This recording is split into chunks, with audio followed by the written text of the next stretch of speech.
Good morning. आज आप सुनेंगे रविंद्रनाथ टैगोर की कहानी भिखारिन। अंधी प्रतिदिन मंदिर के दरवाजे पर जाकर खड़ी होती। दर्शन करने वाले बाहर निकलते तो वह अपना हाथ फैला देती और नम्रता से कहती, बाबूजी, अंधी पर दया हो जाए। वह जानती थी कि मंदिर में आने वाले सहृदय और श्रद्धालु हुआ करते हैं। उसका यह अनुमान असत्य न था। आने जाने वाले 2-4 पैसे उसके हाथ पर रख ही देते। अंधी उनको दुआएं देती। स्त्रियां भी उसके पल्ले में थोड़ा बहुत अनाज डाल जाया करती थी। सुबह से शाम तक वह इसी प्रकार हाथ फैलाए खड़ी रहती। उसके पश्चात मन ही मन भगवान को प्रणाम करती और अपनी लाठी के सहारे झोपड़ी का पथ ग्रहण करती। उसकी झोपड़ी नगर से बाहर थी।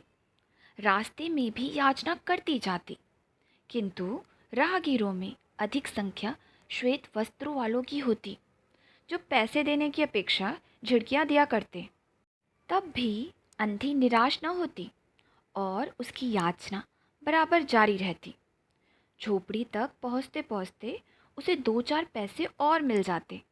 झोपड़ी के समीप पहुँचते ही एक 10 वर्ष का लड़का उछलता कूदता आता और उससे चिपट जाता। अंधी टटोल कर उसके मस्तक को चूमती। बच्चा कौन है, किसका है और कहाँ से आया है, इस बात से कोई परिचय नहीं था। 5 वर्ष हुए। आस पड़ोस वालों ने उसे अकेला देखा था। इन्हीं दिनों एक दिन संध्या समय लोगों ने उसकी गोद में एक बच्चा देखा। वह रो रहा था। अंधी उसका मुख चूम चूम कर उसे चुप कराने का प्रयत्न कर रही थी। वह कोई असाधारण घटना न थी, अतः किसी ने भी न पूछा कि बच्चा किसका है। उसी दिन से यह बच्चा अंधी के पास था और प्रसन्न था। उसको वह अपने से अच्छा खिलाती और पहनाती। अंधी ने अपनी झोपड़ी में एक हांडी गाड़ रखी थी। संध्या समय जो कुछ मांग कर लाती उसमें डाल देती और उसे किसी वस्तु से ढाँप देती, इसलिए कि दूसरे व्यक्तियों की दृष्टि उस पर न पड़े। खाने के लिए अन्न काफ़ी मिल जाता था, उससे काम चलाती। पहले बच्चे को पेट भर कर खिलाती, फिर स्वयं खाती। रात को बच्चे को अपने वक्ष से लगाकर वहीं पड़ी रहती। प्रातःकाल होते ही उसको खिला पिलाकर फिर मंदिर के द्वार पर जा खड़ी होती। काशी में सेठ बनारसी दास बहुत प्रसिद्ध व्यक्ति हैं। बच्चा बच्चा उनकी कोठी से परिचित है। बहुत बड़े देशभक्त और धर्मात्मा हैं। धर्म में उनकी बड़ी रुचि है। दिन के 12 बजे तक सेठ स्नान ध्यान में संलग्न रहते हैं। कोठी पर हर समय भीड़ लगी रहती। कर्ज के इच्छुक तो आते ही थे, परंतु ऐसे व्यक्तियों का भी तांता बंधा रहता जो अपनी पूंजी सेठ जी के पास धरोहर के रूप में रखने आते थे। सैकड़ों भिखारी अपनी जमा पूंजी इन्हीं सेठ जी के पास जमा कर जाते। अंधी को भी यह बात याद थी, किंतु पता नहीं अब तक वह अपनी कमाई या जमा कराने में क्यों हिचकिचाती रही। उसके पास काफ़ी रुपए हो गए थे। हांडी लगभग पूरी भर गई थी। उसको शंका थी कि कोई चुरा ना ले। एक दिन संध्या समय अंधी ने वह हांडी उखाड़ी और अपने फटे हुए आंचल में छिपाकर सेठ जी की कोठी पर पहुंची। सेठ जी बही खाते के पृष्ठ उलट रहे थे। उन्होंने पूछा, क्या है बुढ़िया? अंधी ने हांडी उनके आगे सरका दी और डरते डरते कहा, सेठ जी, इसे अपने पास जमा कर लो। मैं अंधी अपाहिज कहाँ रखती फिरूंगी। सेठ जी ने हांडी की ओर देखकर कहा, इसमें क्या है? अंधी ने उत्तर दिया, भीख मांग मांग कर अपने बच्चे के लिए 2-4 पैसे संग्रह किए हैं, अपने पास रखते डरती हूँ। कृपया इन्हें आप अपनी कोठी में रख लें। सेठ जी ने मुनीम की ओर संकेत करते हुए कहा, बही में जमा कर लो। फिर बुढ़िया से पूछा, तेरा नाम क्या है? अंधी ने अपना नाम बताया। मुनीम जी ने नकदी गिनकर उनके नाम से जमा कर ली और वह सेठ जी को आशीर्वाद देती हुई अपनी झोपड़ी की राह चली गईं। 2 वर्ष बहुत सुख के साथ बीते। इसके पश्चात एक दिन लड़के को ज्वर ने आ दबाया। अंधी ने दवा दारू की, झाड़ फूक से भी काम लिया, टोने टोटके की परीक्षा की, परंतु संपूर्ण प्रयत्न व्यर्थ सिद्ध हुए। लड़के की दशा दिन प्रतिदिन बुरी होती गई। अंधी का हृदय टूट गया। साहस ने जवाब दे दिया, निराश हो गई।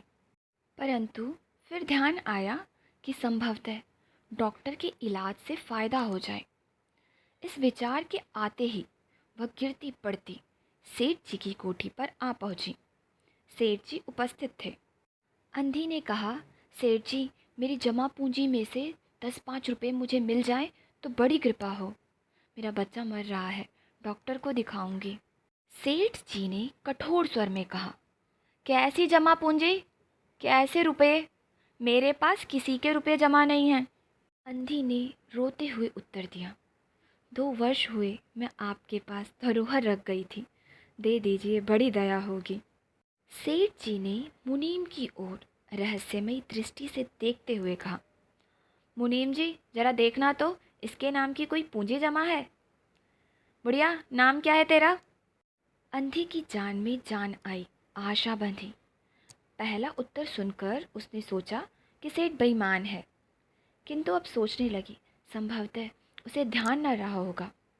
ऐसा धर्मी व्यक्ति भी भला कहीं झूठ बोल सकता है। उसने अपना नाम बता दिया। उलट पुलट कर देखा, फिर कहा, नहीं तो इस नाम पर एक भी पाई जमा नहीं है। अंधी वहीं जमी पर बैठी रही। उसने रो रो कर कहा, सेठ जी, परमात्मा के नाम पर, धर्म के नाम पर कुछ दे दीजिए। मेरा बच्चा जी जाएगा, मैं जीवन भर आपके गुण गाऊंगी। परंतु पत्थर में जोक ना लगी। सेठ जी ने क्रुद्ध होकर उत्तर दिया, जाती है या नौकर को बुलाऊं? अंधी लाठी टेक कर खड़ी हो गई और सेठ जी की ओर मुंह करके बोली, अच्छा भगवान तुम्हें बहुत दे, और अपनी झोपड़ी की ओर चल दी। यह आशीष न थी, बल्कि एक दुखी का शाप था। बच्चे की दशा बिगड़ती गई। दवा दारू हुई ही नहीं, फ़ायदा क्यों कर होता। एक दिन उसकी अवस्था चिंताजनक हो गई। प्राणों के लाले पड़ गए। उसके जीवन से अंधी भी निराश हो गई। सेठ जी पर रह रहकर उसे क्रोध आता था। इतना धनी व्यक्ति 2-4 रुपए दे देता तो क्या चला जाता, और फिर मैं उससे कुछ दान नहीं मांग रही थी, अपने ही रुपए मांगने गई थी। सेठ जी से घृणा हो गई। बैठे बैठे उसको कुछ ध्यान आया। उसने बच्चे को अपनी गोद में उठा लिया और ठोकरें खाती गिरती पड़ती सेठ जी के पास पहुंची और उनके द्वार पर धरना देकर बैठ गई। बच्चे का शरीर जोर से भभक रहा था और अंधी का कलेजा भी। एक नौकर किसी काम से बाहर आया। अंधी को बैठा देखकर उसने सेठ जी को सूचना दी। सेठ जी ने आज्ञा दी कि उसे भगा दो। नौकर ने अंधी से चले जाने को कहा, किंतु वह उस स्थान से न हिली। मारने का भय दिखाया, पर वह टस से मस न हुई। उसने फिर अंदर जाकर कहा कि वह नहीं टलती। सेठ जी स्वयं बाहर पधारे। देखते ही पहचान गए। बच्चे को देखकर उन्हें बहुत आश्चर्य हुआ कि उसकी शक्ल सूरत उनके मोहन से बहुत मिलती जुलती है। 7 वर्ष हुए तब मोहन किसी मेले में खो गया था। उसकी बहुत खोज की, पर उसका कोई पता न मिला। उन्हें स्मरण हो आया कि मोहन की जांघ पर एक लाल रंग का चिन्ह था। इस विचार के आते ही उन्होंने अंधी की गोद के बच्चे की जांघ देखी। चिन्ह अवश्य था, परंतु पहले से कुछ बड़ा। उनको विश्वास हो गया कि बच्चा उन्हीं का है। उन्होंने तुरंत उसको छीनकर अपने कलेजे से चिपटा लिया। शरीर ज्वर से तप रहा था। नौकर को डॉक्टर लाने के लिए भेजा और स्वयं मकान के अंदर चल दिए। अंधी खड़ी हो गई और चिल्लाने लगी, मेरे बच्चे को न ले जाओ, मेरे रुपए तो हजम कर गए, अब क्या मेरा बच्चा भी मुझसे छीनोगे? सेठ जी बहुत चिंतित हुए और कहा, बच्चा मेरा है, यही एक बच्चा है, 7 वर्ष पूर्व कहीं खो गया था, अब मिला है, सो इसे कहीं नहीं जाने दूंगा और लाख यत्न करके भी इसके प्राण बचाऊंगा। अंधी ने एक चोर का ठहाका लगाया, तुम्हारा बच्चा है इसलिए लाख यत्न करके भी उसे बचाओगे? मेरा बच्चा होता तो उसे मर जाने देते। क्यों, यह भी कोई न्याय है? इतने दिनों तक खून पसीना एक करके उसको पाला है, मैं उसको अपने हाथों से नहीं जाने दूंगी। सेठ जी की अजीब दशा थी, कुछ करते धरते बन नहीं पड़ता था। कुछ देर वहीं मौन खड़े रहे, फिर मकान के अंदर चले गए।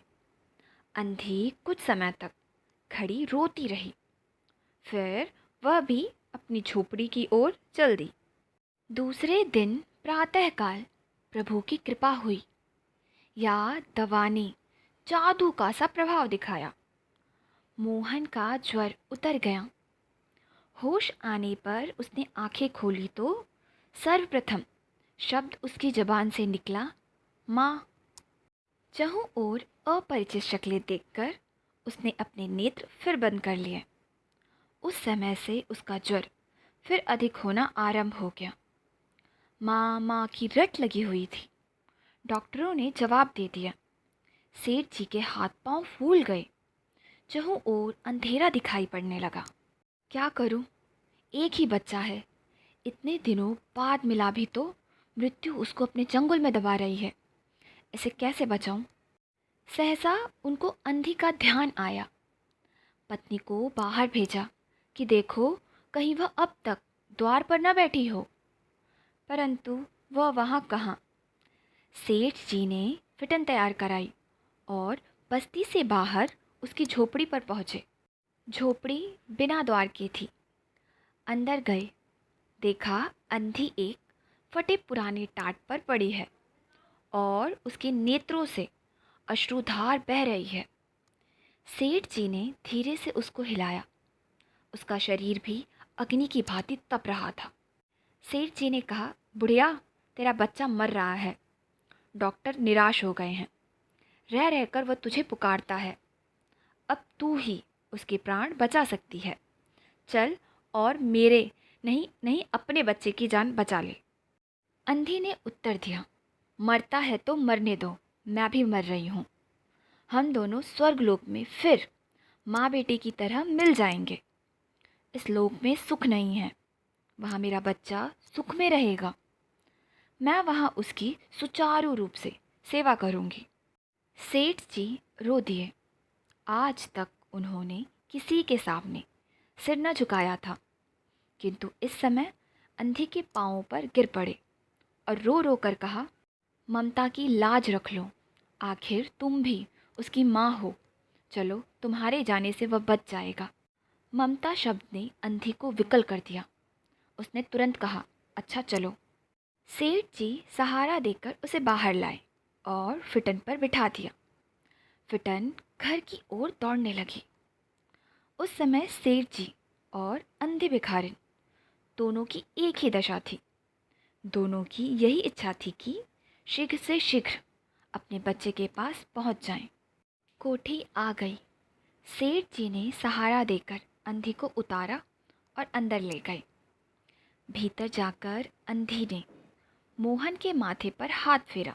मोहन पहचान गया कि यह उसकी माँ का हाथ है।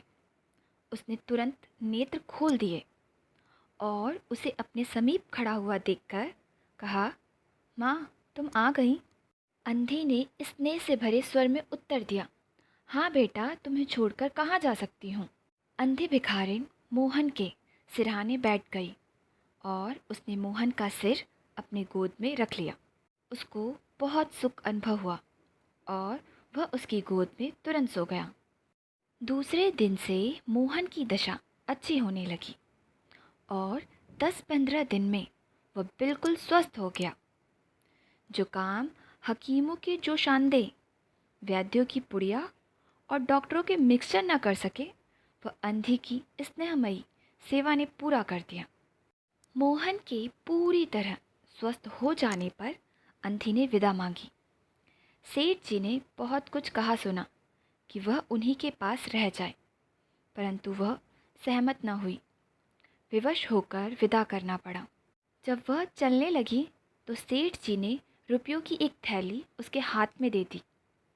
अंधी ने मालूम किया इसमें क्या है। सेठ जी ने कहा, इसमें तुम्हारे धरोहर हैं, तुम्हारे रुपए, मेरा वह अपराध। अंधी ने बात काट कर कहा, ये रुपए तो मैंने तुम्हारे मोहन के लिए संग्रह किए थे, उसी को दे देना। अंधी ने थैली वहीं छोड़ दी और लाठी टेकती हुई चल दी। बाहर निकलकर फिर उसने उस घर की ओर नेत्र उठाए। उसके नेत्रों से अश्रु बह रहे थे, किंतु वह एक भिखारिन होते हुए भी सेठ से महान थी। इस समय सेठ याचक था और वह दाता थी।